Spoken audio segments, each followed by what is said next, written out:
Do something with your life. Do something with your life. Do something with your life. What's up, everybody? It's your girl TJ. Thank you so much for tuning in to another week of Fat2Fit Finance. Now, if you watched last week's video, you know that I said I would go into something pretty controversial, and just based on the title of this, some of you have probably already checked out of this video because it's titled College Isn't for Everyone. And that's perfectly fine if you've already tuned me out, because to be honest, you are possibly that person that took out $60,000 worth of student loan debt to only be making about $30,000 to $35,000 when you come out in those first few years from college. If you didn't know, that's a negative return on your investment, so that's cool if you don't want to listen to me. But for those that do, please take note. There are two different perspectives of why I believe college isn't for everyone. Let's go through the very first one, okay? I have spent many years next to a lot of people's sons and daughters in high school and college, and I thought even way back in high school, having to interact with them and see how they performed on a day-to-day basis, that maybe this whole college route thing just isn't for you.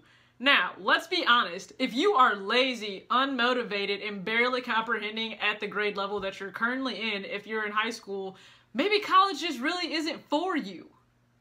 I have a few reasons of why I think this. Let's go through them all, okay? Number one, enrolling in college doesn't make you do a 180 magically. You don't just go from a D student to a B student just because you enrolled in college and you got the sweatshirt and you got all the memorabilia and everything. That doesn't mean that you're going to do a 180 and suddenly become a good student. Number two, if your child is already struggling in high school to be able to maintain homework, tests, full course load, not to mention group projects, if they can't handle that now in high school, you are setting them up for failure as a parent going into college, because it's going to be that much more difficult. Their hand will not be held in college. It is totally different. You're expected to be independent, manage your time, manage your workload that you have. And please understand, for those that are going to have to deal with your child in group work in college, they don't want to hear the excuses of everything you have going on, because they have the exact same thing going on, especially more if they happen to be a student athlete. So what you're doing is possibly setting your child up for a very expensive dropout, okay? And let's be clear, Mark Zuckerberg is like 1 in a billion, okay? So just because, you know, well, Mark dropped out and he became very successful. You may love your child, but I'm going to be very honest, that's probably not them. Number three, let's look at what it means when you actually attain a college degree, because I feel like we've really lost sight of that in society when we're only pushing go to college, go to college, go to college. When you get that degree and you walk across that stage and everyone's taking pictures and all this other great stuff, what it actually meant is you met the minimum GPA requirements and the minimum credits required to graduate from whatever that degree program was. It doesn't mean that you can actually apply in a practical sense anything that you learned. It doesn't mean that the critical thinking that you should have gotten while you were going through this program can actually be used on the job to help the bottom line, which is typically profit, okay? Doesn't mean that you can actually apply anything that you were supposed to learn. Number four, this is going to be heartbreaking for even the really high-achieving students, okay? There are plenty of C students that surpass A students in the real world, okay? When you go on job interviews, this is what they don't tell you, okay? They do not ask what your GPA is. They don't. All they want to know is you need to put BS or BA down in whatever your actual major was.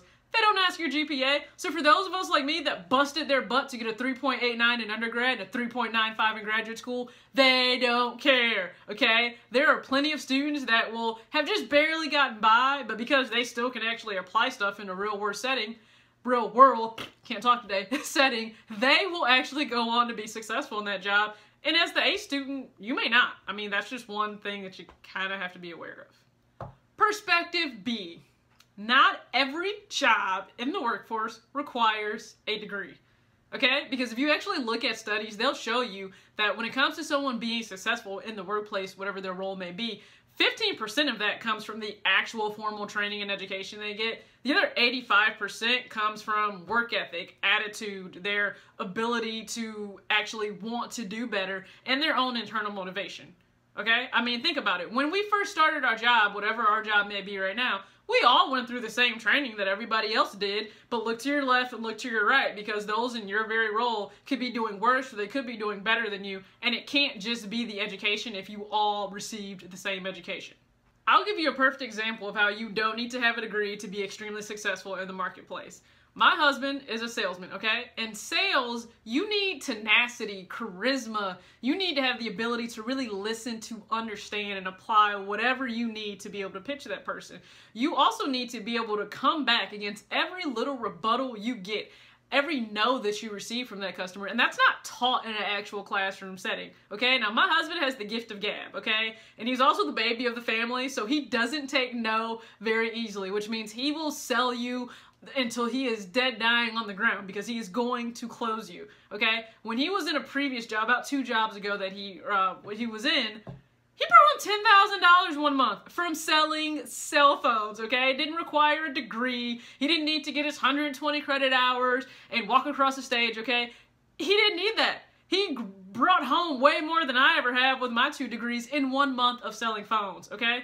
Proving that you don't have to go out and get a degree. You also don't have to go into mounds and mounds of debt to be successful. There are roles in the marketplace where you do not have to have a degree, okay? There are always different options, and I want you to be aware of that.